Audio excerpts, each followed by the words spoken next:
So for all of you guys that have heard, Tesla is removing one of the most important features, or at least to me, it's one of the most important features that I use on a daily basis, and that is going to be tying to the automatic window features that we've all been pretty used to by now. You're able to vent the car if you are inside of the house when there's too much heat built up inside of your vehicle. You are able to roll it down or up from inside of the vehicle without too much of a hassle, but that's all really going to change here, and we're going to talk about that in this video. Now, all of this is happening because NHTSA is pulling out a regulation saying that it is dangerous because kids could have their fingers inside of the windows. Now, the thing is, with a couple software updates ago, Tesla has rectified this issue by making the window just a little bit more sensitive. If you had your fingers inside or any object inside of the windowsill and the window did go up, it will bounce right back down within milliseconds. But unfortunately, there are other vehicles on the road that does not have this safety mechanism, and NHTSA doesn't want to specify specifically Tesla alone. They want to have this done as a whole because there are manufacturers out there right now that don't really put this safety precaution in,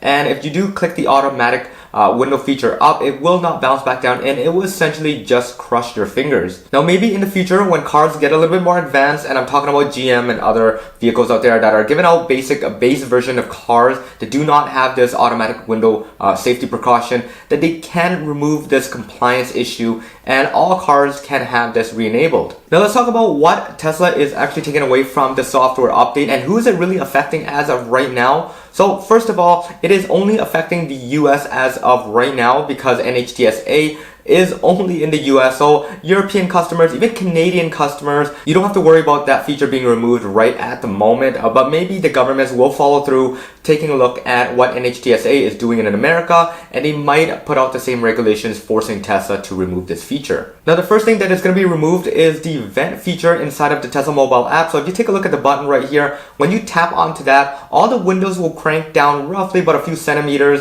and this is going to be like a preconditioning on its own before you turn on the vehicle and use your HVAC. It really helps with the battery drain. You're not going to have to use that much energy to make the interior cooler versus just leaving it completely closed up and then turning on your HVAC. And this is when it's going to use a couple more percent just for preconditioning. So yeah, that's going to be a real bummer, and I think that's one of the most convenient features so far, especially in the hot climates. You really want to just crank it down, but unfortunately that's going to be removed as of right now. Now, the next thing up here is also just as important, and it is going to be a convenient feature really, but when you don't have your windows completely closed up, or you don't remember if you did or not, as soon as you leave the vehicle and you are no longer in proximity of the Bluetooth connection between your phone and the vehicle, the windows would just automatically go up and you won't have to worry about rain going into your vehicle when it does start to pour. I think this convenient feature is one of the most used one because you really, first of all, don't want to forget to lock your windows because of the rain. But there's another part of it is that somebody will have access to your vehicle. Maybe they can just put something inside,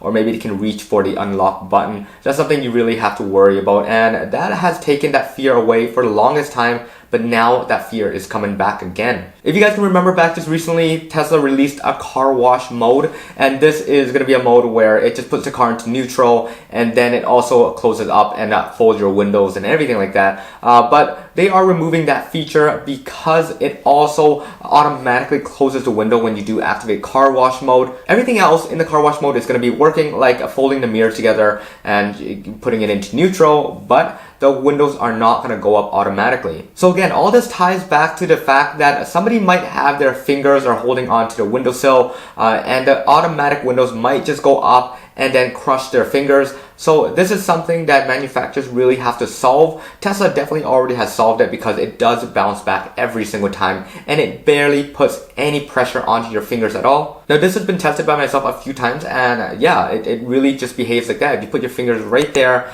you click up the window, it automatically goes up. It barely pushes any pressure on there, and then it would just go back down. Now, all those features have been removed as convenience feature, but they actually added another step to it. The only way automatic windows will work now is if you put your foot on the brake pedal. That's the first and foremost thing that you have to do from now on to get automatic windows to work. So let's say you hopped into the car, you don't put your foot on the brake pedal, your automatic windows are not going to work. So yeah, quite frustrating overall. I think these features here really cripple down what features Tesla can remove. And definitely a lot of EV companies out there, smart cars in general, they're going to have to face with this limitation that's going on with regulations. So all of this has just been confirmed by Tesla themselves from the mobile service app. Essentially, they listed this down saying that these are for previous owners that had this enabled in a previous software updates, and cars that are going off the line right now are going to be on a different build that already have this feature removed completely. So you're not going to even see this feature available inside of your mobile app, and all of the things that has been removed inside of the vehicles have already been removed as soon as you get your car. Now, Tesla has also communicated and said that there is going to be further development into this, and it possibly could come back in the future.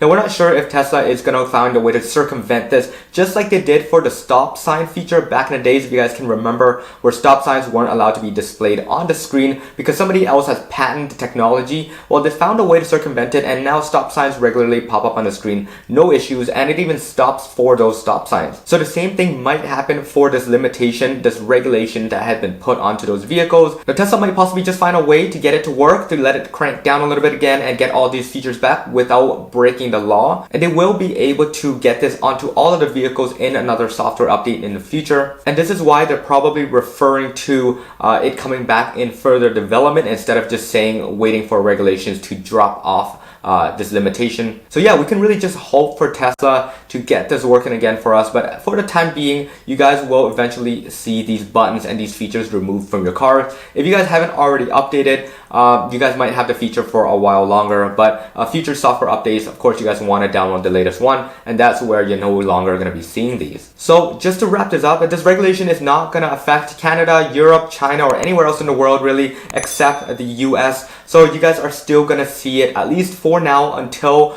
maybe your transportation regulators find out a way, or they take a look at the US side and make a decision based off of that. So there you guys have it. I hope you guys enjoyed this quick little update. If you guys did, you guys know what to do. And if you guys have any other questions or want me to do any other videos, let me know in the comments below. This is it. Once again, this is John. Peace out.